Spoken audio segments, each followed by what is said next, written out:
Hi world, welcome back to another episode of Open Heart Surgery. I have two guests here with me today. Peace. As you know, I'm your host, Shada, and on Open Heart Surgery, we talk about trauma to the heart. Anything from your past, your presence that's weighing on your heart, it really has a shape of the outcome of the life you're living now today. So we try to do mental healing. Sometimes it's physical, but mental and physical healing. Like I say in all my episodes, I'm not a heart doctor. I'm not a doctor at all. This is just from me researching, just from my knowledge and getting, opinions from other people as well. So today, if you have a friend, tune in, share this video. A lot of people will get helped by it. So make sure you share, make sure you like, make sure you comment. And we thank you again for joining us. So I guess ladies first. So, hi everyone. First things first, to God be the glory. But my name is Kellie, Lanee. I can't just say one thing, but one thing I will say in this season that I'm following God's lead. So my background is in the fashion world. So I have done PR, I have worked in freelance styling, and also cultivating my own brand. My main focus now. I got your shirt on. Right. God was here. So my thing now is just doing what God has called me to do. And as I see how God is putting me into speaking engagements, I understand that now it's time to spread the word of the gospel. It has become about purpose. I have been in rooms with many people that people look up to, but one thing for me is that what tied it all together was that I went through a time where I needed to heal. And that was from my past, being abandoned, but wait, you moving too fast. Whoa, okay. I'm sorry. It's just a little introduction. No, that's good. She get going. That's good. Where can they follow you at? We're gonna jump in. Okay. We're gonna diagnose you and jump into what's going on. But they just want to just quick brief of who you are. Okay. So you can follow me at www.kellielanee.com. But my social media, where you will see more personality, is _Kellie KELLI _Lanee at LANEE. That's good. Well, you will see more personality. Okay. That's really good. Guys, also, go on there, get your God Was Here shirt. I love it. I love what it stands for. I love what the brand stands for. And so that's why I rock it. Now, further ado, my brother, guys. All right, guys. Peace. My name is Shalil. We have the POV podcast. Shout out to my co-host Najee Carter, who couldn't be down with us today. He is back home. He took his wife out the country, so that was, I think that's very honorable. But everything is good. Everything is healthy. We're healthy. He's down here in Atlanta. We just I'm trying to find the words to say because I'm so humbled to be here with these beautiful women, and my Mayweather voice. What's better than that? We're good. POV podcast. I do a little music. We good. You can find me at LS the Don on YouTube. That's LSDADON. On Facebook, Shalil Canzater Senior. I don't have a junior, in case you was wondering. My Dr. Umar voice. I don't have a junior yet, but I will have one. We're going to speak into existence in the year 2023. Okay. Not now. I have to buy my house first, but other than that, we good. And they will have my name, right? Yes, my daughter will be named Shada. My son, which will be the first official Shalil Jr. But he'll have my name. So we like JT and Duck. All praise to the Most High. Open Heart Surgery.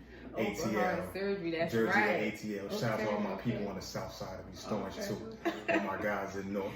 Don't forget Philly. Yeah, all my guys in Philly too. Free Dark Low AR Ave. Okay. Philly, what's Oh up? my Okay. You know what it is. Guys, as y'all know, we keep it real on open heart surgery. We do real cuts. We don't rewind. We don't take out. So, what you get is what you get. Here, you might get a bunch of bloopers. You might get some laughs, but we just want it to be all natural for you guys.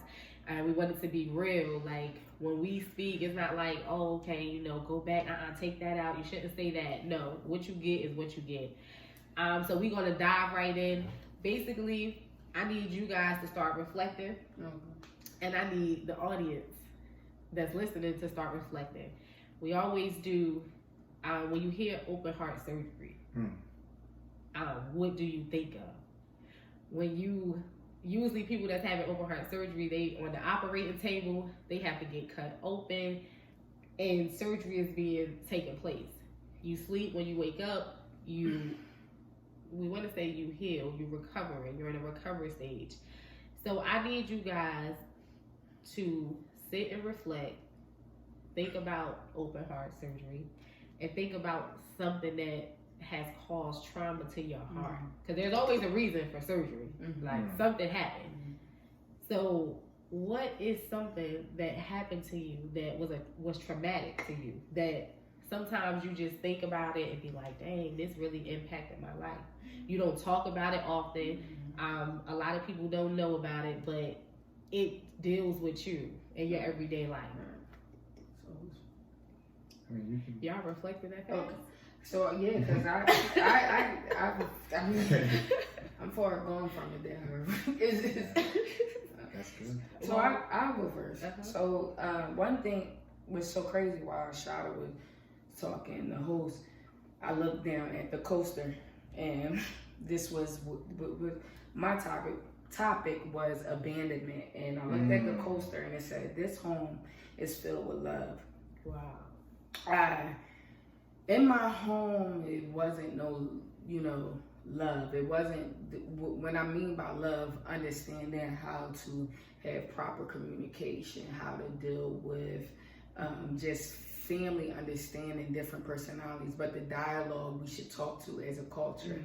So, I'm the firstborn, and I'm the only girl. So I saw my mom go through everything, and one thing that stuck out to me was that if you don't love yourself, you don't know how to project it in your home. That's where we learn everything from. So what it caused me to do was, that's where, about my brand, God first. That's where I met God. Despite of whatever else I was going to go through further than that, I understood agape love, and agape love is an unconditional love that is from God. Talking, girl. So it's a thing. It's also, it's the intimacy to know how to communicate. And one thing for me in my adulthood, I understood, like, you're going to have to take accountability, because you wasn't taught. And when we are not taught, we start to act off emotions. In this year, God has taught me, do not react off your emotions. You have to you have to master yourself so you can communicate how, and the communication not with words but with your presence. One thing is, by the time I was abandoned by my mom, sexually abused, and not even that, just understand, losing my identity, God told me, when I was young, who I was. But in that time, that abandonment caused resentment, and it caused hurt, pain. And one thing is, when I got into the point that I could control my atmosphere, I said to myself, I promised myself I would not have a dysfunctional atmosphere, because I've been through it. I want to see the other side. So, just moving to New York, having a dream, and all these other things, it really made me understand how to depend on God, and how to see beyond people's hurt and what's the root. And one thing for me is, the root is love. Right, the root is love, and I love so hard that people don't get it. Where they're not used to it. They're not used to it. Where it can be like rejected, but to me it's like, I know why you're rejecting it, because you don't know the meaning of love. The meaning of love is patience. You got to be patient. God is patient with us, and how I looked, how he was patient in my situation, to now it made me respect love. It made me understand how to be vulnerable and with my strength. Like, I'm learning now as a woman and transitioning to a woman of God, as though I had flaws. To love myself is to understand why God chose me. You know, we're a royal culture, so it's identity and love. When you want to love openly, you find out things you never thought you could find out. And I'm at a point where now God is saying, I'm bringing you back home. I'm bringing you a firm foundation, so you can understand how to project that to others and stand strong when people don't understand it. But you gotta say, I already seen what God had for you. So the abandonment really taught me, and it really was a power tool for me to understand, oh, I was abandoned because so I could find God. When I found God, I found my purpose. Nothing we go through is a coincidence. Nothing we go through is for no reason.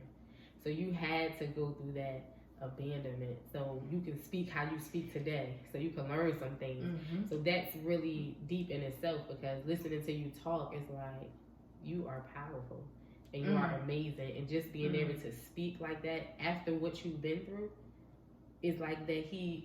Everything that he did was like, thank you, God, for doing it.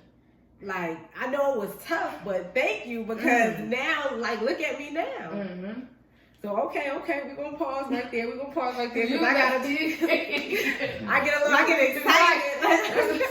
I want to talk. Like, woo. Okay, so we got one trauma to the heart is abandonment, lack of love, and learning love. That those two words, lack and learning, like negative and positive. Don't get me started. Go ahead, Bill. Go ahead. So what was that trauma? It is. What was the trauma to you, to your heart? First, I'd like to say that I think the sister narrated that very well. Here he goes, acting like Malcolm X is about. Sweep you off your feet and be grounded. Yes. My traumas would be just a misconception of how to treat the black woman. I believe that a lot of us was taught that money is everything. So, and growing in poverty, because that's where it stems from. Me in poverty, what poverty did was the guys around me taught me that you're worthless without money. So it taught us to value money more than we value a human life. So in the making of a man in poverty, it teaches you to, you say, excuse my language to the people, I don't know who's watching, but you say, fuck bitches, get money, right? And they tell us, we are trained from young men to have sex with as many women as you possibly can, because in poverty, this is honorable. So, explain. So, I'm sorry, explain poverty, because it might be somebody out there listening that has no clue, never lived in it. Well, I understand that a lot of people have never, seen or lived in poverty, which is, I think, is a great thing. But poverty